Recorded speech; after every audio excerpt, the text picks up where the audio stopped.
ప్రతి బలహీనత యేసు నామములో, నజరేయుడైన యేసు నామములో ప్రతి రుగ్మత నిన్ను విడిచిపోవును గాక. దిద్దుబాటు జీవితాలు దయచేయండి. బాల్యకాలమందే సృష్టికర్తను స్మరణగా తెచ్చుకునే కృప వీరి జీవితాలకు దయచేయండి తండ్రి. ప్రతి బలహీనత మిమ్మల్ని ఇప్పుడే విడిచిపెట్టును గాక. యేసయ్యా మీకు స్తోత్రాలు నాయనా. అందరము చేద్దాం, దైవ సేవకుల కొరకు చేద్దాం. అయ్యో ఈ సమయంలో పరిశుద్ధాలయంలో కూడి వచ్చిన సేవకులందరి నిమిత్తమై ప్రార్థన చేద్దాం. Hallelujah. Thank you Jesus, thank you Jesus, thank you Jesus. యేసయ్యా మీకు వందనాలు.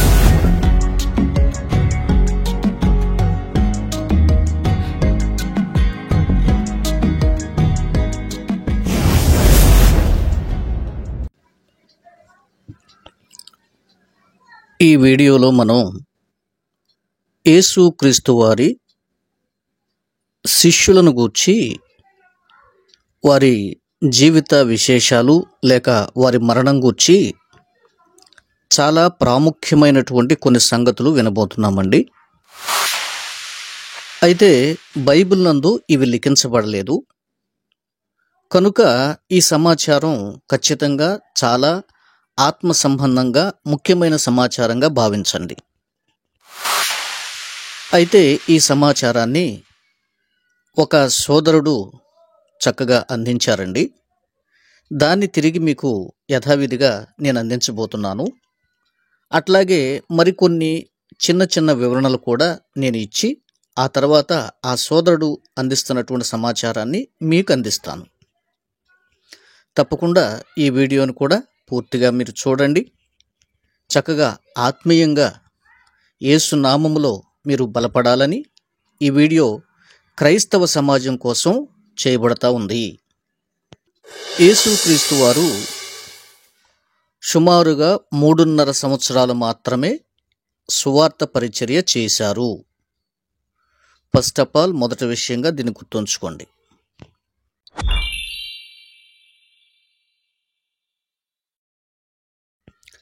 మనం ఎలా చెప్పగలమండి? బైబిల్ ఎక్కడ ఆధారం లేదు కదా, ఎక్కడ రాసిలేదు కదా.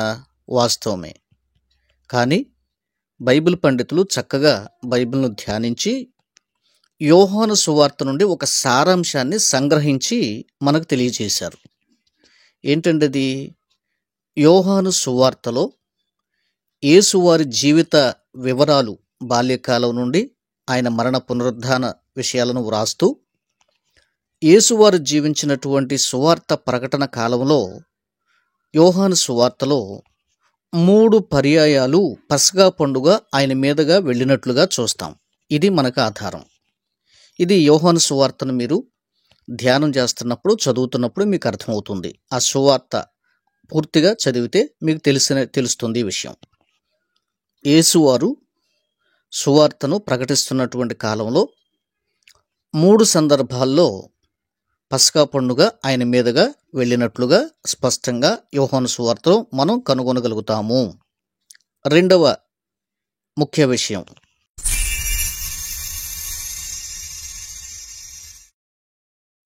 యేసువారు సువార్త పరిచర్యలో బాప్తిస్మం ఇచ్చారా, బాప్తిస్మాలు ఇవ్వలేదా?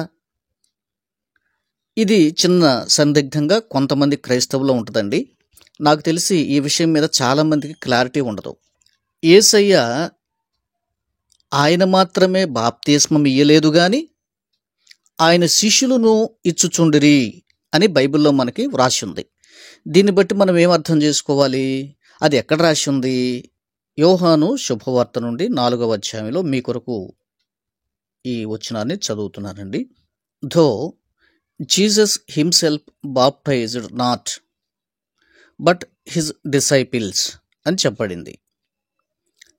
ఆయనను యేసే బాప్తిస్మం ఇయ్యలేదు కానీ ఆయన శిష్యులు ఇచ్చుచుండిరి. యోహాను సువార్త 4వ అధ్యాయం 3వ వచనం. కనుక మీకేం అర్థం కావాలి? యేసయ్య కూడా బాప్తిస్మములు ఇచ్చాడు, కానీ కంటిన్యూగా ఆ పని ఆయన చేయలేదు. ఆ పనిని వేరే వారికి అప్పగించాడు. కనుక ఆ పని స్వీకరించిన శిష్యులు ఆ పనిని చేస్తూ వచ్చారు అని మనం మరొక మర్మాయుక్తమైన విషయాన్ని, రెండో విషయాన్ని తెలుసుకుంటున్నాం. వాస్తవంగా బాప్తిస్మమిచ్చి యోహాను అని పేరు వింటామండి. వాస్తవంగా బాప్తిస్మముల కార్యక్రమం అన్నది యోహానుతోనే ప్రారంభమయ్యింది. ఓకే, తర్వాత యేసువారు తర్వాత కాలంలో ఆయన శిష్యులు ఇస్తూ వచ్చారు అని బైబిల్ మనకి చెప్తోంది. ఇకపోతే మూడో విషయంలోకి వెళదాం.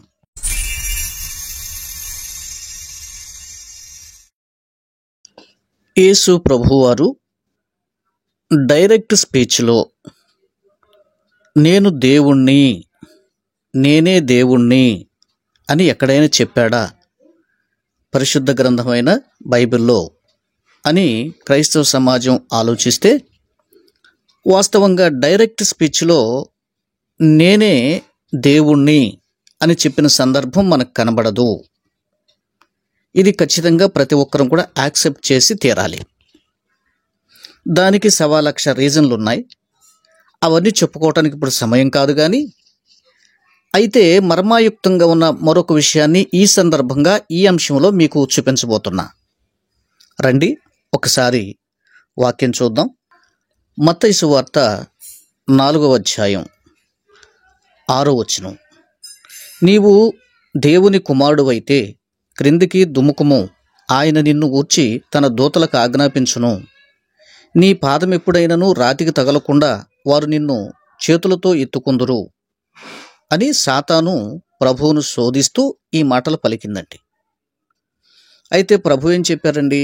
అందుకు యేసు ప్రభువైన నీ దేవుని, నోట్ దిస్ పాయింట్, ప్రభువైన నీ దేవుని నీవు శోధింపవలదని మరి ఒక చోట వ్రాయబడి ఉన్నదని వానితో చెప్పాను. అంటే దీని భావం ఏంటండి? మీరు పై వచనాల్లో చూస్తే, అప్పుడు యేసు అపవాది చేత శోధింపబడుటకు ఆత్మ వలన అరణ్యమునకు కొనిపోబడెను. అంటే సాతానుడు శోధనను ఎదుర్కొంటుంది ఎవరు? సాతాను శోధించడానికి యేసు దగ్గరకు వచ్చింది. సాతాను శోధనను యేసువారు ఎదుర్కొంటున్నారు. ఆ సందర్భంలో ఆయన చెప్తున్నారంటే, నీ ప్రభువైన దేవుణ్ణి నీవు శోధింపవలదు అని వ్రాయబడి ఉన్న సంగతి నీకు తెలియదా అని దాన్ని గుర్తు చేశాడు. ఏమండోయ్, సైతానికి దేవుని వాక్యాలు బాగానే తెలుసండి. Note this point. అయితే ఇక్కడ మనం గమనించాల్సింది ఏంటంటే, నీ ప్రభువైన నీ దేవుని నీవు శోధింపవద్దు అంటే, నేను దేవుణ్ణి, నీకు దేవుణ్ణే, మనుషులకి దేవుణ్ణే, సమస్త సృష్టికి దేవుణ్ణే, కనుక నీ దేవుణ్ణి నువ్వు శోధించవలదు అన్న సంగతి నీకు తెలుసు కదా అనగానే టప్పని నోరు మూసేశాడు సైతాను. మరొక పాయింట్కి వెళ్ళిపోయాడు. అర్థమైందా? కాబట్టి ఒకవేళ క్లియర్గా డైరెక్ట్ స్పీచ్లో ఆయన ఇక్కడ నేనే దేవుణ్ణి అని చెప్పకపోయినా, చెప్పకనే ఆయన ఇక్కడ చెప్తున్నాడు, ప్రభు అయిన నీ దేవుణ్ణి నేనే అని సైతాన్తో చెప్తున్నాడు. అర్థమైందా? లేక ప్రభు అయిన నీ దేవుని నీవు శోధింపవలదు మనుషులతో కూడా చెప్తున్నాడు, సమస్త సృష్టికి చెప్తున్నాడు ఆయన. కనుక ఇక్కడ కాస్తంత ఇండైరెక్ట్గా మాట్లాడినా నేను దేవుణ్ణి అన్న భావనతో యేసు మాట్లాడారు. That's clear. 3 విషయాలు, మర్మాయుక్తమైనటువంటి 3 అంశాలు మీ ముందు పెట్టాను. చక్కగా వీటిని మీరు ఇప్పటి వరకు విన్నారు. చాలా చాలా సంతోషం. ఓకే, తిరిగి ఇప్పుడు శిష్యులు, వారి యొక్క జీవిత చరిత్రలు లేక వారి మరణాలు అన్నటువంటి అంశాలు మీ ముందుకు తీసుకొస్తున్నాం. వాటిని ఆలకించి ఆత్మీయంగా మీరు కూడా బలపడండి. Thank you. God bless you. పరిశుద్ధులైన అపోస్తులు వారి త్యాగంతో, వారి విశ్వాసంతో క్రీస్తును ప్రకటించడం వలన మనం సులభంగా సువార్తను పొందగలుగుతున్నాం. అపోస్తులైన యేసు ప్రభు వారి 12 మంది శిష్యుల పేర్లు వరుసగా సీమోను, అంద్రియా, యాకోబు, యోహాను, ఫిలిప్పు, బర్తలోమయి, తోమా, మత్తయి, అల్ఫయి కుమారుడు యాకోబు, తద్దయి అనబడు యోధా, కనానీయుడైన సీమోను, ఇస్కరియోతు యోధా. 12 మంది శిష్యులలో ఎక్కువ శాతం మంది అంటే 11, మరి ముఖ్యంగా వెంబడించిన వారిలో పేదలు మరియు నిరక్షరాస్యులే అధికం. క్రీస్తు శకం 30వ సంవత్సరం నుండి శిష్యులు క్రీస్తుతో పాటు ప్రయాణం సాగించారు. ఈ సమయంలోనే వారికి యేసుక్రీస్తు వారి మీద ఉన్న విశ్వాసం క్రమంగా పెరుగుతూ వచ్చింది. ప్రభువు చేసిన ఎన్నో అద్భుత కార్యాలు, రోగులను స్వస్థపరచడం, నీటిని ద్రాక్షరసంగా మార్చడం, చనిపోయిన వారిని తిరిగి లేపడం, వేల మందికి ఆహారం పంచిపెట్టడం లాంటి ఎన్నో సూచక క్రియలు వారి విశ్వాసం బలంగా పెరగడానికి కారణం. యేసుక్రీస్తు వారు తన శిష్యులకు బోధిస్తూ లోకమంతటా ఇచ్చట నుండి సువార్త ప్రకటించమని జెరూసలేంలో చెప్పారు. ఇది జెరూసలేంకు దక్కిన గౌరవంగా అంతటిలోనూ అన్ని భాషల వారికి సువార్త ప్రకటింపబడాలని, సర్వలోకానికి సువార్త అందించాలని ఆయన ఆజ్ఞను నెరవేర్చడానికి సిద్ధపడ్డారు. ఈ సంఘటనను సంఘపు పునాది అని, అదే రోజును సంఘం జన్మించిన దినంగా చెప్పుకుంటారు. అటు తరువాత వారు ధారాళమైన ప్రసంగాలు చేసేవారిగా మారారు.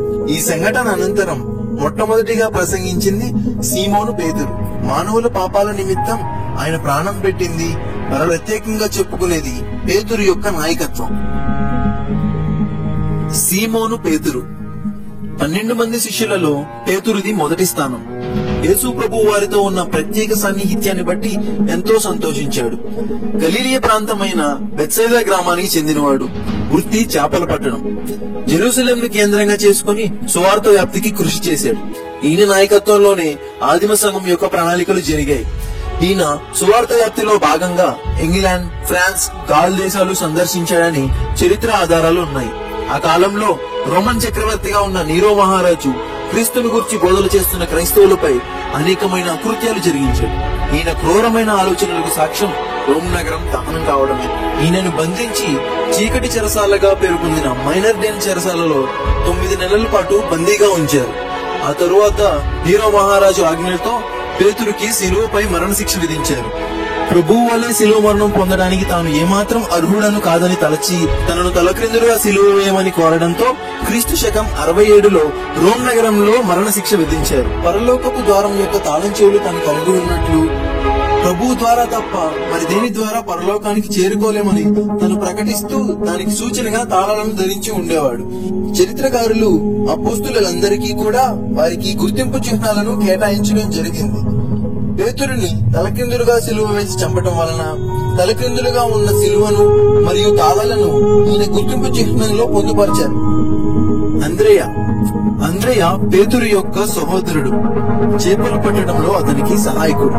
కపెర్నహూములోని జాలరి. పేతురు అంత గొప్ప ప్రవక్త కాకపోయినా తను కూడా ఎంతో మందిని క్రీస్తు వద్దకు నడిపించాడు. సువార్త వ్యాప్తిలో తన కృషితో బలమైన పునాదికి తన తోడ్పాటు అందించాడు. క్రీస్తు మొట్టమొదటిగా తనను వెంబడించమని శిష్యునిగా చేర్చుకుంది అంద్రేయనే. అంద్రేయ తన సోదరుడైన పేతురుని కూడా క్రీస్తు వద్దకు తీసుకువచ్చాడు.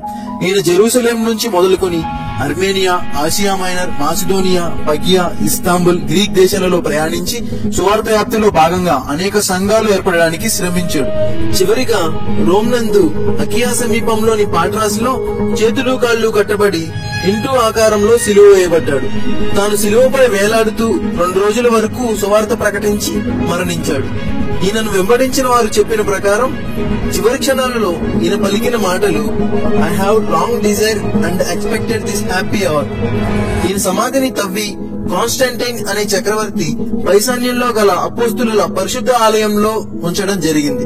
ఈయనను స్కాట్లాండ్ దేశం వారు వారి దేశపు పరిశుద్ధ తండ్రిగా అభివర్ణిస్తారు. అందుకు ప్రతిగా వారి దేశపు జెండాపై ఈయన మరణానికి చిహ్నంగా ఉన్న ఇంటూ ఆకారపు శిలువను ఉంచడం జరుగుతుంది. ఉమ్మడి బ్రిటన్ యొక్క జెండాపై ఉన్న 3 క్రాస్లను ఐర్లాండ్, ఇంగ్లాండ్, స్కాట్లాండ్ గా విడిపోయిన తరువాత స్కాట్లాండ్ దేశం వారు వారి జెండాపై సెయింట్ ఆండ్రూ క్రాస్ ను ఉంచడం జరిగింది.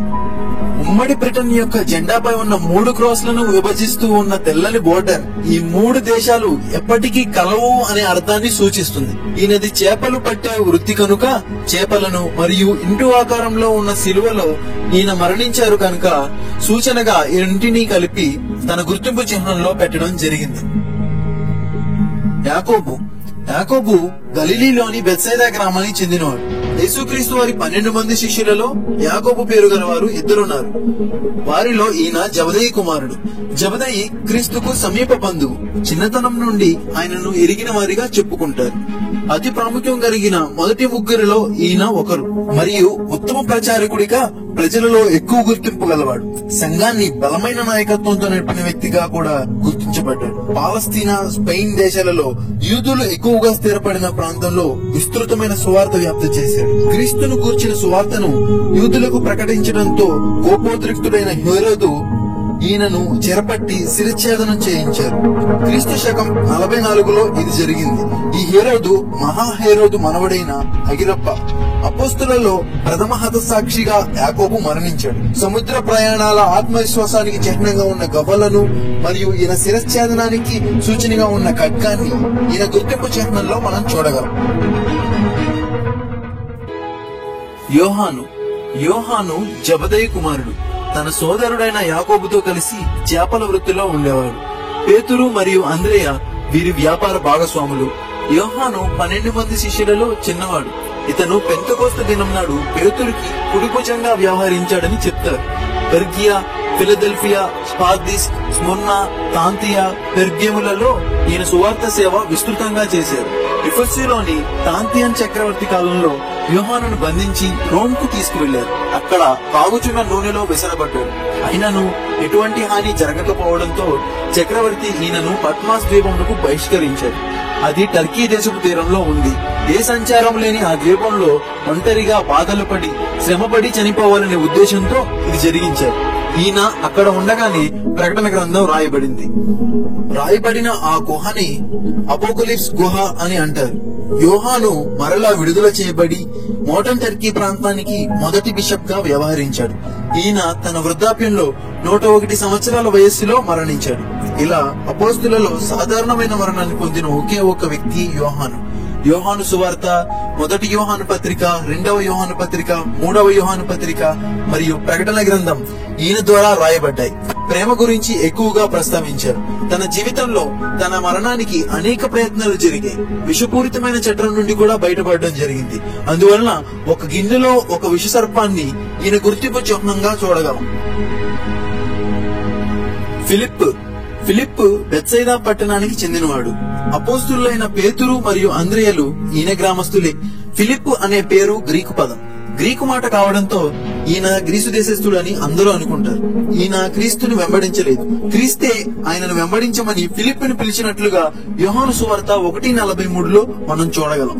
ఫిలిప్ దేనినైనా పరిశీలించిన తర్వాతే నమ్మే స్వభావం గలవాడు. ఫిలిప్ తర్వాతి కాలంలో తన స్నేహితుడైన నతానియేలును క్రీస్తు వద్దకు నడిపించాడు. నతానియేలు లేఖనాలను బాగా తెలిసినవాడు. తన ద్వారా లేఖనాలను గురించి పరిశీలించి తెలుసుకున్న తర్వాతే నమ్మి విశ్వాసంతో ఆయనను వెంబడించాడు. యోహాను సువార్త 6వ అధ్యాయంలో 1000 మంది ప్రజలు క్రీస్తు కొరకు చేరుకున్న సమయంలో వీరికి ఎక్కడ నుండి రొట్టెలు కొని తెప్పించగలమని ఫిలిప్ అడిగాడు. సైప్రోకు వెళ్లి 20 సంవత్సరాలు సేవ చేశాడు. ఇది రష్యన్ సామ్రాజ్యం యొక్క దక్షిణ భాగం. తర్వాత ఫ్రాన్స్, ఆసియా మైనర్ కు వెళ్లి సేవ చేశాడు. ప్యూరా హోలీ పట్టణంలో కొంతమంది మతాధిపతులు ఈయనను బంధించి సిలువకు కట్టారు. సిలువలో వేలాడుతుండగానే రాళ్లు విసిరి కొట్టి చిత్రహింసలు చేశారు. వీళ్ళని క్షమించమని ప్రార్థించి మరణించాడు. అప్పటికి ఈయన వయస్సు 87 సంవత్సరాలు. ఫిలిప్ 5 రొట్టెలు 2 చేపలు బహుజనానికి పంచడంలో ప్రత్యక్ష సాక్షిగా ఉన్నాడు మరియు సిలువపై వేలాడదీసి చంపబడ్డాడు. అందువల్లనే 2 రొట్టెలు సిలువను తన గుర్తింపు చిహ్నంలో ఏర్పరచడం జరిగింది. బర్తాలోమయి అనగా తులమయి కుమారుడు అని అర్థం. బర్తాలోమయి అనే పదం అరామిక్ పదం. గలిలయలోని కానాను ప్రాంతంలో తులమయి కుమారుడు అని పిలువబడుతుంది. ఈ ప్రాంతం నజరేతుకి 5 మైళ్ల దూరంలో ఉంది. బర్తలోమయి అని పిలువబడుతున్న నతానియేలు ధర్మశాస్త్రంను చక్కగా చదివినవాడు. యోహాను సువార్త 1:47లో యేసుక్రీస్తు వారు నతానియేలు గురించి చక్కగా చెప్తున్నారు. ఇదిగో ఇతడు నిజంగా ఇశ్రాయేలీయుడు, ఇతని యందు ఏ కపటమూ లేదు. నతానియేలు ఉత్తర ఇండియా పడమర వరకు వచ్చి సువార్త వ్యాప్తి చేశారు. Ethiopia, Armenia, India, Mesopotamia, పగియా, tricky మొదలైన ప్రాంతాలలో సువార్త సేవ జరిగించాడు. తరువాత ఆఫ్రికా ఉత్తర భాగంలో సేవ చేయడానికి వెళ్లాడు. స్నేహితుడైన ఫిలిప్పుతో కలిసి హేరాపోలిలో సేవ చేశాడు. క్రీస్తు శకం 60లో అర్మానియా దేశంలో తన సేవను ప్రారంభించాడు. అప్పటికే తద్దయి అక్కడ సంఘాన్ని ఏర్పాటు చేసి ఉన్నాడు. అక్కడి రాజు పూజించే విగ్రహాల్లోని దెయ్యాలను వెళ్లగొట్టి రాజును అక్కడున్న మరికొందరును బాప్తిస్మం పొందడానికి కారణమయ్యాడు. శాస్త్రులు రాజు యొక్క సహోదరుని సహాయంతో బర్తలోమయిని బంధించి బ్రతికి ఉండగానే చర్మాన్ని వలిచి ఘోరమైన హింసతో కూడిన మరణాన్ని పొందేలా చేశారు.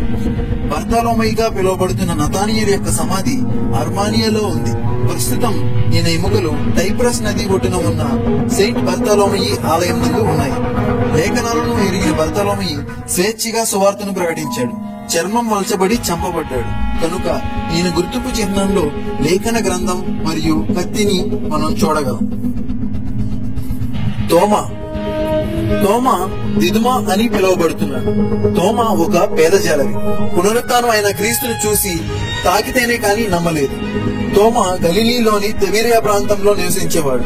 యోహాను సువార్త 20:27లో తోమా అవిశ్వాసం తొలగిపోయి నూతన విశ్వాసగా రూపాంతరం చెందడం, ఈ స్థిర విశ్వాసం ఇతర శిష్యుల కంటే ఎక్కువ దూరం ప్రయాణించి క్రీస్తు కొరకు మరణం పొందినంతగా మనోధైర్యాన్ని కలగచేసింది. తోమా మెస్పటోమియాలోని ఎడిసా అనే ప్రాంతంలో తన సేవను ప్రారంభించి బబులోను, సైప్రస్, క్రిటి, నార్త్ ఆఫ్రికా ప్రాంతం మరియు సిసిలీ నుండి అన్యస్థితిలో ఉన్న ఇండియాలోని మలబార్ తీరం చేరుకున్నాడు. ఆ సమయంలో భారతదేశాన్ని బోండోఫోరస్ అనే రాజు పరిపాలిస్తున్నాడు. అతని వద్ద కట్టడ నిపుణుడిగా చేరాడు. కేరళలోని మలబార్ సముద్ర తీరంలో 7 స్థలాలలో సంఘాలను స్థాపించి 2 అభిషేకించి వారికి వాటిని నడిపించే బాధ్యతలు అప్పగించి తూర్పు దిశగా ప్రయాణించాడు. చెన్నై పట్టణ ప్రాంతంలోని మైలాపూర్ లో తన సేవ కొనసాగించాడు. మైలాపూర్ లోని తన సేవను చూసి అన్య దేవతల పూజారులు మిస్త్రీ అనే అక్కడి రాజు సహాయంతో ప్రార్థించుకుంటున్న సమయంలో బల్లెంతో పొడిచి ఆయనను చంపారు. ఆ ప్రదేశాన్ని మౌంట్ థామస్ గా పిలుస్తున్నారు. క్రీస్తు శకం 72లో మరణించారు. ఆయన శిష్యులు ఆయన ద్వారానే కట్టబడిన ఆలయం వద్ద మైలాపూర్ లో ఆయనను సమాధి చేశారు. సమాధిలోని ఇటుకరాళ్లు 1వ శతాబ్దానికి చెందినవిగా రుజువు అవుతున్నాయి. క్రీస్తు శకం 394లో కాన్స్టాంటైన్ అనే చక్రవర్తి ఆదేశానుసారం తోమా యొక్క సమాధిని తవ్వి ఆ ఎముకలను ఇటలీలోని ఓర్టానాలో సమాధి చేశారు. కాన్స్టాంటైన్ ను మొట్టమొదటి క్రైస్తవ చక్రవర్తిగా అభివర్ణిస్తారు. ఇలా తవ్వి తీసుకువెళ్తున్న సమయంలో తోమా యొక్క బొటనవేలు ఊడి పడిపోవడంతో మైలాపూర్ లో దానిని సమాధి చేసి మిగిలిన ఎముకలను ఇటలీలో సమాధి చేశారు. ఈ విధంగా తోమా యొక్క సమాధి ఇటలీ మరియు మైలాపూర్ 2 చోట్ల ఉంటుంది. థామస్ యొక్క గుర్తింపు చిహ్నంలో బల్యం మరియు వడ్రంగి పరికరాన్ని చూడగలం. బల్యం ఆయన మరణానికి సూచికగా, వడ్రంగి పరికరం ఆయన వృత్తికి సూచికగా గుర్తింపు చిహ్నంలో ఉంచబడ్డాయి. మత్తయి రోమన్ ప్రభుత్వపు సుంకపు పన్ను వసూలు చేసే అధికారి, ట్యాక్స్ కలెక్టర్. కెపెర్నహూములోని ఓడల వాణిజ్య రవాణా పన్ను వసూలు చేసే వృత్తి. రోమన్ ప్రభుత్వం యూదుల వద్ద అనేక రకాలుగా పన్నులు వసూలు చేస్తూ ఉండేది. నేల మార్గము, సముద్ర మార్గము నుండి వచ్చే వస్తువులపై సుంకపు పన్ను విధించేవారు. ఆ విధంగా కెపెర్నహూములో పన్నులు వసూలు చేసే వారిలో ఒకడు ఈ మత్తయి. రోమా ప్రభుత్వం తరపున ఉద్యోగం చేసే యూదులు కనుక మిగిలిన యూదులు కులద్రోహులు అని ద్వేషించేవారు. సమాజ మందిరంలో కూడా చోటిచ్చేవారు కాదు. వీరి కానుకలు అంగీకరింపబడేవి కాదు. అయినా యూదుల ఆచరణలు మాత్రం విడిచిపెట్టలేదు. వీళ్ళ గ్రంథాలను విరివిగా చదివినవాడు. క్రీస్తును గురించి తెలుసుకోగలిగాడు. అందును బట్టి యేసు ఈయనను చూచి ఇచ్చమని చెప్పాడు. ఇతను లేచి ఆయనను వెంబడించాడు. క్రీస్తు చెప్పిన వాటిని, చేసిన వాటిని రాసి పెట్టుకున్నాడు. తరువాత అది సువార్తగా మారిపోయింది. పాత నిబంధనలో క్రీస్తుకు సంబంధించిన ప్రవచనాలను ఎత్తి చూపించి లోకమును రక్షించుటకు వచ్చిన మెస్సయ్య క్రీస్తే అనే సత్యమును నొక్కి చెప్పాడు. అందును బట్టి ఆదిమ సంఘపు క్రైస్తవ పితరులు మత్తయి సువార్తను కొత్త నిబంధన యొక్క మొదటి పుస్తకంగా సమకూర్చారు. మత్తయి 15 సంవత్సరాల పాటు యూదుల మధ్య సువార్త సేవ చేశాడు. పారసీక, ఐథియోపియా ప్రాంతాల్లో సేవ చేశాడు. అక్కడి నుండి క్రీస్తు శకం 90వ సంవత్సరంలో గాబ్రియేలు ఏలుబడిలో హతసాక్షిగా మరణించాడు. ఈటుతో పొడిచి గొడ్డల చేత శిరస్త్రాణం చేసి చంపబడ్డాడు. ఈయన గుర్తింపు చిహ్నంలో ఈటుతో ఉన్న గొడ్డలి మరియు ఈయన వృత్తికి సూచన అయిన డబ్బు సంచులను ఉంచడం జరిగింది.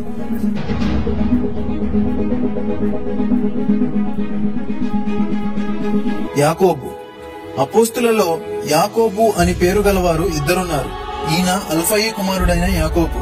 యోహాను సోదరుని కంటే వయస్సులోను ఎత్తులోను చిన్నవాడు కావడం వల్ల జేమ్స్ ద లెస్సర్ గా గుర్తింపబడ్డాడు.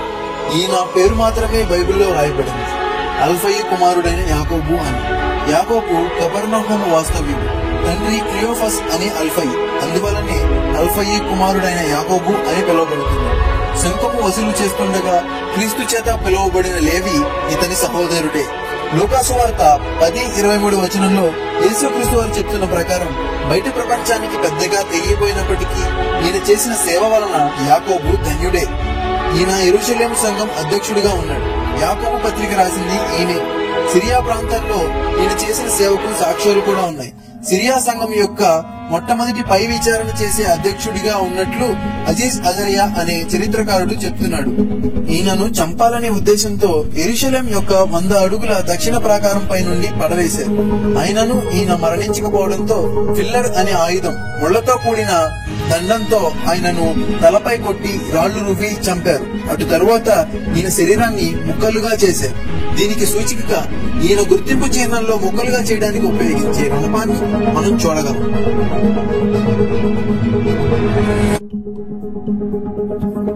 యూదా తద్దయి అని పిలువబడుతున్నాడు. 12 మంది అపోస్తులలో యూదాలు 2 ఉన్నారు. ఈయన తద్దయి కుమారుడైన యూదా. యూదా గలిలీకి చెందినవాడు. యోహాను సువార్త 14:22లో సెయింట్ జెరోమ్ ఈయనను ట్రయానియస్ గా పిలుస్తున్నాడు. ఈయనకు యూదా అనే పేరుతో పాటు తద్దయి, లెప్పయి అని 3 పేర్లున్నాయి. అందువల్లనే ఈయనను ట్రయానియస్ అన్నాడు. ఈ పేర్లను మత్తయి సువార్త 3:10లో ప్రస్తావించడం జరిగింది. తద్దయి విశ్వాసంలో స్థిరంగా ఉండేవాడు. ఈయన ఇస్కరియోతు వల్లే దారి తప్పిపోయినవాడు కాదు. క్రీస్తుని ప్రేమించి విశ్వసించిన తద్దయి మిగిలిన వారితో పాటు పరిశుద్ధాత్మను పొందుకున్నాడు. అర్మేనియా ప్రాంతంలో సేవ చేసిన 5 అపోస్తులలో తద్దయి ఒకడు. తద్దయి బర్తలోమేలు అర్మేనియా దేశపు పరిశుద్ధపు తండ్రులుగా పిలుస్తున్నారు. ఇది ప్రపంచంలోనే మొదటి క్రైస్తవ దేశం. తన సేవ యొక్క చివరి సంవత్సరాలలో తద్దయి పారసీక దేశమందు గడిపాడు. కానానీయుడైన సీమోను ఈయనతో కలిసి సేవ చేస్తున్న సమయంలో వీరిద్దరిని అక్కడ విగ్రహారాధన చేసే కొంతమంది చంపారు. ఇద్దరి సమాధులు కూడా ఒకే చోట పాతిపెట్టబడ్డాయి. తద్దయిని బల్లెలతో పొడిచి చంపారు. తాబ్రీస్ అనే పట్టణంకు 40 మైళ్ల దూరంలో కాస్పియన్ సముద్ర తీరమందలి కార్కెలిసా అనే గ్రామంలో వీరి సమాధి ఉంది. ప్రస్తుతం అది ఇరాన్ లో ఉంది. ఈయన చేసిన ధారాళమైన సేవను గుర్తించి పేరు ప్రఖ్యాతులతో సంబంధం లేకుండా మన పేరు చరిత్రలో కాకపోయినా పరలోక రాజ్యంలో రాయబడాలి అనే సదుద్దేశంతో ఈయన ప్రాణత్యాగానికి సూచనగా తెరచాప పైన సిలువతో ఉన్న నావను ఈయన గుర్తింపు చిహ్నంలో ఉంచడం జరిగింది. సీమోనును కానానీయుడైన సీమోను అని కూడా అంటారు. మత్తయి సువార్త 10వ అధ్యాయం, మార్కు సువార్త 3వ అధ్యాయాలలో ఈయన పేరు రాయబడడం చూస్తాం. యేసుక్రీస్తు వారు మొట్టమొదటి సూచిక క్రియగా అద్భుతం చేసిన కానాను అనే ఊరికి చెందినవాడు. సీమోను జెలూతే తెగకు చెందినవాడు కావడంతో సీమోనును జెలూతే అని కూడా పిలుస్తారు. యెరూషలేం నందు రోమా సైన్యాన్ని తరిమివేసి యెరూషలేంను సొంతం చేసుకున్నది ఈ విప్లవకారులే. రోమా చక్రవర్తి నీరో యూదులను అణిచివేయడానికి పెద్ద సైన్యాన్ని పంపించాడు. తీవ్రవాది అయిన సీమోను క్రీస్తును నమ్మి విశ్వసించి ఆయనను వెంబడించాడు. ఆత్మాభిషేకం కొరకు మేడగదిలోకి కూడిన వారిలో ఈయన కూడా ఉన్నాడు. సీమోను తన సువార్త సేవను ఐగుప్తు, సిరియన్, మారిడానియా, లిబియా, నార్త్ ఆఫ్రికాలలో జరిగించాడు. తరువాత స్పెయిన్, ఇంగ్లాండ్ కు వెళ్లాడు. క్రీస్తు శకం 59 నుండి 62 వరకు మెసొపొటేమియా ప్రాంతంలో సువార్త ప్రకటించడానికి వెళ్లిన సీమోను అపోస్తులుడైన తద్దయిని కలుసుకున్నాడు. ఇద్దరూ కలిసి పారసీక దేశానికి వెళ్లారు. అక్కడ విగ్రహారాధన చేసేవాళ్లు వీరిద్దరిని చంపారు. సీమోను రంపంతో కోయబడి చంపబడ్డాడు. ప్రస్తుతం వీరి సమాధులు ఇరాన్ దేశంలో ఉన్నాయి. వీరి ఎముకలు రోమా పట్టణమందున్న సెయింట్ పీటర్ చర్చ్, అలాగే స్పెయిన్ దేశంలో ఉన్నటువంటి టొలుజా పట్టణపు సెయింట్ సాటర్నియస్ చర్చిలో కూడా ఉన్నాయి. ఈ విధంగా హతసాక్షిగా మరణించిన సీమోను గుర్తింపు చిహ్నంలో చేపను మరియు పరిశుద్ధ గ్రంథంను సూచనగా ఉంచారు. చేపలు పట్టే సాధారణ జాలరిని మనుషులను పట్టే జాలరిగా ప్రభువు మార్చారు అని దీని అర్థం. యూదా ఇస్కరియోతు ఒక అన్యునిగా ఉండి పాపం చేసిన వాడి కంటే కూడా దేవునితో నడిచి చేసిన పాపాన్ని బట్టి మరి ఎక్కువగా శాపగ్రస్తులం అవుతామని చూపడానికి ఇస్కరియోతు యూదా ఒక చక్కని ఉదాహరణ.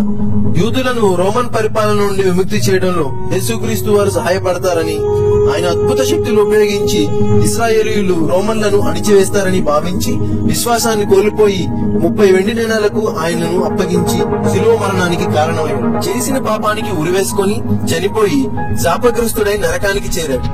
ఇతను చనిపోయిన ఈ ప్రాంతం ఇప్పటికీ శాపగ్రస్తమైన స్థలంగా ఉంది. మిగిలిన అపోస్తులందరూ కలిసి ఇతని స్థానంలో 12వ శిష్యునిగా మత్తయ్యను ఎన్నుకున్నారు. ఇతను కూడా ముందు నుండే క్రీస్తుని వెంబడించిన వాడు. మత్తయ్య తాను చేసిన సువార్త సేవలో భాగంగా హతసాక్షిగా మరణించాడు. ఈయనను శిరచ్ఛేదనం చేసి చంపారని చరిత్రకారులు చెప్తుంటారు. ఈ విధంగా క్రీస్తు ఆజ్ఞలను గైకొని సువార్త ప్రకటించటంలో శ్రమలు ప్రయాసలు పడి హతసాక్షులుగా మరణించి క్రీస్తును ప్రకటించిన అపోస్తుల త్యాగాన్ని, వారి విశ్వాసాన్ని జ్ఞాపకం చేసుకుంటూ మనల్ని మనం ఒకసారి పరిశీలించుకుందాం.